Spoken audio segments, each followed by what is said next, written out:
शक्ती आणि श्रद्धेचा संगम आज सर्वत्र पाहायला मिळतोय। निमित्त आहे पवनपुत्र हनुमान जन्मोत्सवाचे। रविनगर येथील प्रसिद्ध श्री संकटमोचन हनुमान मंदिरात गेल्या 15 दिवसांपासून सुरू असलेल्या धार्मिक उत्सवाचा आज मुख्य दिवस।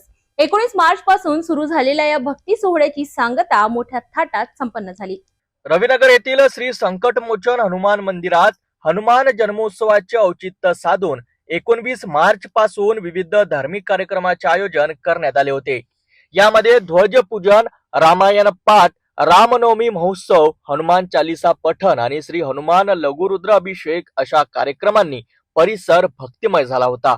आज 2 एप्रिल रोजी हनुमान जन्मोत्सवाच्या दिवशी पहाटेपासूनच मंदिरात विधिवत पूजा, महाआरती, होम हवन पार पडले। सुंदरकांड पाठाने वातावरणात चैतन्य निर्माण केले होते। दर्शनासाठी सकाळपासूनच भाविकांची लांबच लांब रांगा लावल्या होत्या। जय श्रीराम आणि बजरंग बली की जयच्या जयघोषाने संपूर्ण परिसर दुमदुमून गेला होता। या सोहळ्याचे खास आकर्षण ठरले ते म्हणजे आयोजित करण्यात आलेल्या भव्य महाप्रसाद, ज्याचा लाभ हजारो भावी भक्तांनी घेतला। तर अशा प्रकारे श्रद्धेच्या वातावरणात आणि शिस्तबद्ध नियोजनात रविनगर मधील हा जन्मोत्सव सोहळा संपन्न झाला।